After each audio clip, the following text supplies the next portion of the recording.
South Africa will not be bullied. This is what the country's former ambassador to the US, Ebrahim Rasool, has told DW News Africa after he was expelled from Washington. Rasool received a much warmer welcome as he returned home, with hundreds of people gathering in a show of support as he arrived in Cape Town. Rasool was accused by the US Secretary of State Marco Rubio of being a race-baiting politician who hates America and Donald Trump after comments he made at a seminar. The supremacist assault on incumbency, we see it in the domestic politics of the USA, the MAGA movement, the Make America Great Again movement, as a response, not simply to a supremacist instinct, but to very clear data that shows great demographic shifts in the USA, in which the voting electorate in the USA is projected to become 48% white. Well, those comments did not go down well with the Trump administration, and Rasool was soon given a week to leave the country. I think it's not about criticism. This was the equation of the president and the country with white supremacy. It was an allegation that casts such an awful light on the nature of the country, on individuals. It is. I mean, if we don't have a standard about the nature of someone who is in this country, who is supposed to be a diplomat to help facilitate the relationship between two countries, and that this is the standard of it, you know, we deserve better. Ebrahim Rasool says he stands by what he said on that webinar, and he joins me now from Cape Town. Ambassador Rasool, welcome to DW News Africa. Were the remarks you made on that webinar misinterpreted by the Trump administration? Do you think that the US President Donald Trump is a white supremacist? That is what the administration says you said. I think the truth is that I analyzed from a South African perspective to a South African audience. I analyzed the political phenomenon so that we can understand the phenomenon of supremacy rather than accusing a person or a personality of being a supremacist. But if the shoe fits, the shoe fits. What I was linking up was the fact that here was a vice president of that phenomenon coming to Germany and speaking to the Alternative für Deutschland. Here was Elon Musk stirring up support for Reform UK with Nigel Farage, and all of this coming from a history in which South Africans have understood what white supremacism was explaining to South Africans, if you want to understand how we will deal with this, you must go back to our history of dealing with supremacism. Right, but I still want you to answer the question and not give me a diplomatic answer. Do you think that the United States president is a white supremacist? I think that there are signs of supremacism that are clearly there. It's being exported around the world, and I think picking on South Africa particularly, on people of other colors, other religions and so forth, begins to say that maybe if it begins to smell like it, look like it, and they react to it, then maybe we are seeing the signs, the early signs of that work. Ambassador, it is highly unusual for a senior diplomat to be expelled from the US in the way that you were. Do you think that there is more to your expulsion by the Trump administration? Look, there's been a campaign from the day that I've been announced. It's been the work that APAC has been doing in the US, that a particular blogger from San Francisco or Los Angeles who wanted to be the ambassador of the US to South Africa has been driving. I think that they were very angry when I was credentialed by President Biden. So all of that begins to say that the issue has been not about the ambassador. The issue has been about how South Africa had taken Israel to the International Court of Justice. It's how South Africa has maintained its non-alignment in the world. It was South Africa's perceived position in BRICS. And I think it is South Africa's leadership in the G20. So I don't take this personally. I think that they found a pretext to deal with me. But I think that at the end of the day, it's a relationship issue between South Africa and the United States. I want to pick up on the point you're making about the case that South Africa has at the International Court of Justice as it pertains to Israel and the case about genocide. But you're talking about the personal element there, and I'll tell our audience that you've served as South Africa's ambassador to the United States. This is 2010 to 2015 when Barack Obama was president.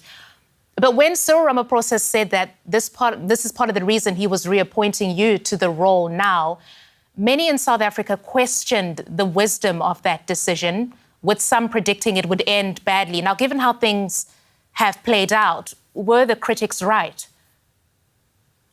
I think that there was very clearly a set of networks that they feared I would be able to utilize to get the relationship back on track. There were clearly people who did not want the relationship back on track. I'm not the reason that people in South Africa? I think it's a very few in South Africa who believed that there would be a problem. I think that they were plugged in, and that's why, for example, you had delegations coming over to agitate about it. You had this regular attack on me. But at the end of the day, it was me, or it would have been someone else. They would have tried to sanction the ANC leadership. They kicked us out of PEPFAR, they kicked us out of USAID funding. That's nothing to do with me. That had been pre-planned. That was part of the executive orders from day one. So I think that they would like to personalize it, but I think that they're missing the point of the bigger punishment that South Africa has been subjected to. But then, Ambassador, did you hand it to them because political analysts, some of them at least, feel that your comments were ill-considered and undiplomatic? Did you essentially break the diplomatic code? I don't think that any diplomatic code was broken. I think if you look at what some of Mr. Trump's inner circle said about him, about the robustness of Mr. Trump's own engagement, analyzing a political phenomenon so that your country can fit in with the requirements of that is the job of an ambassador. And so we smiled through the lies about the white genocide. We smiled through the taking away of 8 billion worth of aid and so forth. We used all the conventional diplomacy. But when we needed to understand it, and we needed to say, see it within this framework, this phenomenon that is at work, then I think all the sensitivities were riled up. I don't think that the sensitivities about what I said had anything to do with the actions that were already taken against South Africa and the partialness that was displayed towards a small, very beneficial white community in South Africa. Yeah, and we will talk about that community, but I just, one more follow-up on this point, because you were declared persona non grata by the U.S. Secretary of State, Marco Rubio. You said that you wear that as a badge of honor. You talked about the role of an ambassador. There has to be the question asked there, if you potentially might have jeopardized South Africa's relations with a key trading partner that is the United States. No, I think that, as I pointed out to you, there were many things in the relationship already before I had arrived. 211 senators had said, and Congress members, take them out of the African Growth and Opportunities Act. Already positions were being laid, sanction the leaders of the ANC. Already all of those things were in place. What I was able to do was actually to reduce the tensions with particular parties, with particular people that I have known, with think tanks, and explain South Africa. I think the success of what I was achieving was more frightening than my presence in Washington, D.C. Frightening to who, Ambassador? To some of the lobbyists that we saw from South Africa going to the White House to make their case? Absolutely frightening to some of those people, because they did not want and they did not expect the kind of success and traction that we were able to get right in the USA. And so I feel, when I say it's a badge of honor, it is not that I failed.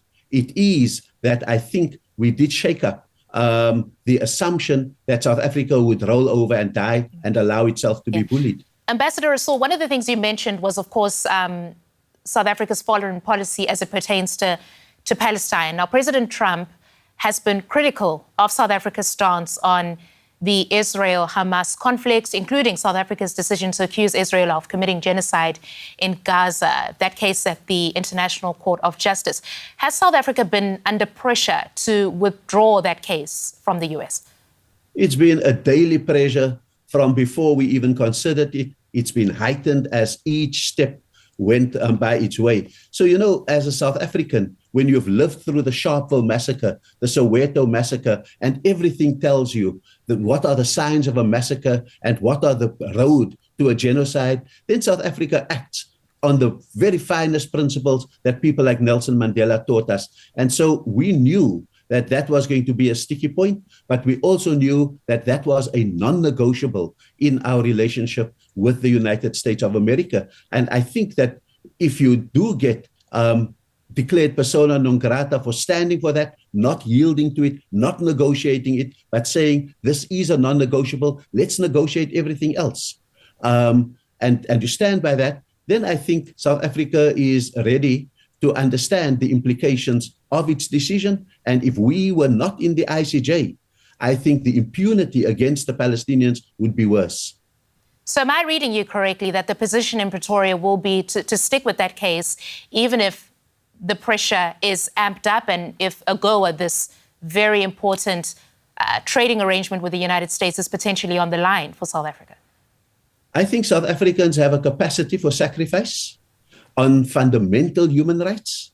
That's our history. We have been through similar oppressions. We can see it when it happens elsewhere. And so South Africans, Black South Africans, called for sanctions against the country, even if it hurt us during the apartheid years. And so I think it's not that we are suicidal. It is that South Africans value their values more than sometimes their interests. And that's what we've got to teach the world, the absolute supremacy of our values. Right. We can manage our interests, but we cannot negotiate away the values that South Africa stands for. The US President Donald Trump, he's just nominated a new US ambassador to South Africa, Leo Brent Bozell. He is described as a supporter of Israel. What does that say to you, at least, about how the US administration views the US's relations with South Africa? Look, I think that clearly it's the Israel issue. And so maybe that is, I don't know the ambassador personally, that is, or the designate ambassador. I don't know him personally, so it's too early to prejudge him. I won't do to him what they did to me. And secondly, I think that what we need to understand is it is the US's prerogative to come and fight for their issues here, just like it was my prerogative to defend my country there. And so that is going to be an interesting way to go forward.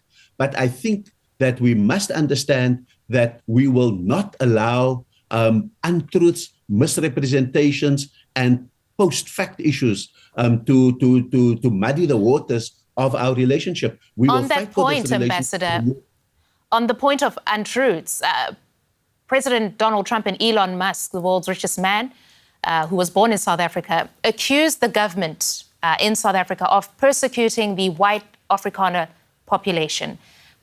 That's an untruth. Right. Is it exacerbating tensions in South Africa? And do you view this as interference in domestic affairs? Absolutely. That's a breach of diplomacy. You see, when you interfere in the internal affairs of South Africa, but call it race baiting when we describe the phenomenon of supremacy. And so I want to really say that everyone knows that South Africa's white Afrikaner community is not an oppressed community when 7% own 72% of the land. No land is being expropriated. There is no genocide. That is a fact. Europe understands it like that. Asia understands it. South America understands it. Most Americans understand it like that, except the administration. And I guess my final question would be, your successors, as far as we know, has not yet been picked. But what will be your advice to the person who will be taking over from you as South Africa's ambassador to the US? That's the prerogative of the president. I would simply say to the president, if it was my business to say it to him, don't be pressurized by some to send a person not based in the values of Ubuntu, the philosophy of humanity that we live with in South Africa, don't be pressurized, because I think we're going to need someone who will pursue the relationship with absolute dedication and hopefully with enormous success. But we cannot simply have someone who goes and does the hands up. That is not what our nation is about. That's not in our DNA. And that was clearly seen on the way in which I was received when I came back to Cape Town, because for the first time it appeared that Black people also had a say in what our relationship should be like with the United States of America. Ebrahim Rasool, thank you for joining us here on DW News Africa. Thank you very much.